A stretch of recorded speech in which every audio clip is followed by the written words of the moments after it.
ವೀರಶೈವ ಸಮಾಜ ಸೇವಾ ಸಂಘ ಚಳ್ಳಕೆರೆ, ವೀರಶೈವ ಲಿಂಗಾಯತ ಸಂಘಟನೆಗಳ ಒಕ್ಕೂಟ ಹಾಗೂ ಗ್ರಾಮಾಂತರ ವೀರಶೈವ ಲಿಂಗಾಯತರ ಸಂಘದ ವತಿಯಿಂದ ಕರ್ನಾಟಕದ ಸಾಂಸ್ಕೃತಿಕ ನಾಯಕ ಬಸವೇಶ್ವರ ಜಯಂತ್ಯೋತ್ಸವ ಕಾರ್ಯಕ್ರಮ ಹಾಗೂ ಅಶ್ವಾರೂಢ ಬಸವೇಶ್ವರ ಪುತ್ಥಳಿ ಪುನರ್ ಪ್ರತಿಷ್ಠಾಪನಾ ಕಾರ್ಯಕ್ರಮ ಏಪ್ರಿಲ್ 18ನೇ ತಾರೀಕಿನಿಂದ 20ನೇ ತಾರೀಕಿನವರೆಗೆ ಚಳ್ಳಕೆರೆ ನಗರದಲ್ಲಿ ಸಡಗರ ಸಂಭ್ರಮದಿಂದ ನಡೆಯಲಿದೆ.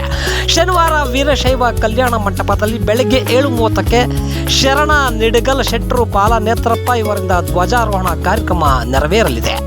ನಂತರ ವೀರಶೈವ ಕಲ್ಯಾಣ ಮಂಟಪದಲ್ಲಿ ಬಸವೇಶ್ವರ ಭಾವಚಿತ್ರಕ್ಕೆ ಪೂಜೆ ನೆರವೇರಲಿದೆ. ನಂತರ ವೀರಶೈವ ಸಮಾಜದ ಮಹಿಳೆಯರಿಗೆ ಹಾಗೂ ಮಕ್ಕಳಿಗೆ ವಿವಿಧ ಸ್ಪರ್ಧೆಗಳು ಕಾರ್ಯಕ್ರಮ ನಡೆಯಲಿದೆ. ಸಂಜೆ 5:30ಕ್ಕೆ ಅನುಭವ ಮಂಟಪದ ವೇದಿಕೆಯಲ್ಲಿ ಸಾಂಸ್ಕೃತಿಕ ಕಾರ್ಯಕ್ರಮಗಳು ಜರುಗಲಿವೆ.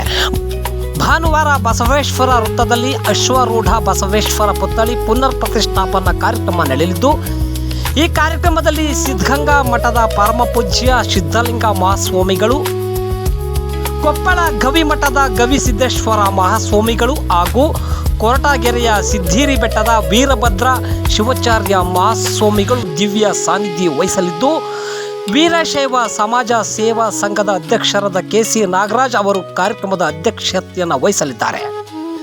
ಕಾರ್ಯಕ್ರಮಕ್ಕೆ ಕೇಂದ್ರ ರೈಲ್ವೆ ಸಚಿವರಾದ ವಿ ಸೋಮಣ್ಣ ಹಾಗೂ ಚಿತ್ರದುರ್ಗ ಜಿಲ್ಲಾ ಉಸ್ತುವಾರಿ ಸಚಿವರಾದ ಡಿ ಸುಧಾಕರ್, ಚಳ್ಳಕೆರೆ ಶಾಸಕರಾದ ಟಿ ರಘುಮೂರ್ತಿ ಅವರು, ಚಿತ್ರದುರ್ಗ ಸಂಸದರಾದ ಗೋವಿಂದ ಕಾರಜೋಳ ಅವರು ಹಾಗೂ ಚಿತ್ರದುರ್ಗದ ಶಾಸಕ ಕೆ.ಸಿ. ವೀರೇಂದ್ರ ಪಪ್ಪಿ ಸೇರಿದಂತೆ ಸಚಿವರು, ಶಾಸಕರು ಹಾಗೂ ಜನಪ್ರತಿನಿಧಿಗಳು ಕಾರ್ಯಕ್ರಮದಲ್ಲಿ ಭಾಗಿಯಾಗಲಿದ್ದಾರೆ. ಸೋಮವಾರ ಬಸವೇಶ್ವರ ವೃತ್ತದಲ್ಲಿ ಶ್ರೀ ಬಸವೇಶ್ವರ ಪ್ರತಿಮೆಗೆ ಮಾಲಾರ್ಪಣೆ ಹಾಗೂ ಪೂಜೆ ಕಾರ್ಯಕ್ರಮಗಳು ನಡೆಯಲಿವೆ. 9:30ಕ್ಕೆ ವೀರಶೈವ ಕಲ್ಯಾಣ ಮಂಟಪದಲ್ಲಿ ಬಸವೇಶ್ವರ ಭಾವಚಿತ್ರಕ್ಕೆ ಪೂಜೆ ಹಾಗೂ ವೀರಶೈವ ಮಹಿಳೆಯರಿಂದ ತೊಟ್ಟಿಲು ಕಾರ್ಯಕ್ರಮ ಜರುಗಲಿದೆ ಎಂದು ವೀರಶೈವ ಕಲ್ಯಾಣ ಮಂಟಪದಲ್ಲಿ ಇಂದು ನಡೆದ ಪತ್ರಿಕಾಗೋಷ್ಠಿಯಲ್ಲಿ ವೀರಶೈವ ಸಮಾಜ ಸೇವಾ ಸಂಘ ಕಾರ್ಯಕಾರಿ ಸಮಿತಿಯ ಕಾರ್ಯದರ್ಶಿ ಎಚ್.ವಿ. ಪ್ರಸನ್ನಕುಮಾರ್ ಹೊಸಮನೆ ಸ್ವಾಮಿ, ಉಪಾಧ್ಯಕ್ಷರಾದ ಕೆ.ಎಂ. ಜಗದೀಶ್ ಮಾಹಿತಿ ನೀಡಿದ್ದಾರೆ. ಈ ಪತ್ರಿಕಾಗೋಷ್ಠಿಯಲ್ಲಿ ಗೌರವಾಧ್ಯಕ್ಷರಾದ ಬಸವರಾಜ್, ಉಪಾಧ್ಯಕ್ಷರಾದ ವಿಜಯೇಂದ್ರ, ಈಶ್ವರಪ್ಪ, ಶಂಕರ್, ವಾಸುದೇವ್, ವೃಷಭೇಂದ್ರಪ್ಪ, ಪಿ. ಜಗದೀಶ್, ಕೊಟ್ರೇಶ್, ಕೆ.ಟಿ. ಶಿವಕುಮಾರ್, ವಾಟಾಳ್, ಲೋಕೇಶ್, ವೀರಶೈವ ಸಮಾಜ ಸೇವಾ ಸಂಘದ ಪದಾಧಿಕಾರಿಗಳು ಇದ್ದರು.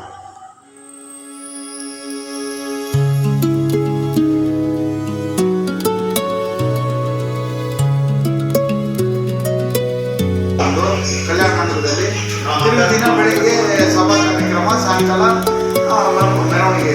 ಸ್ಥಳೀಯ ಪ್ರತಿನಿಧಿಗಳು ಸುಧಾಕರ್, ವೀರೇಂದ್ರ ಪಪ್ಪಿ, ರಘುಮೂರ್ತಿ,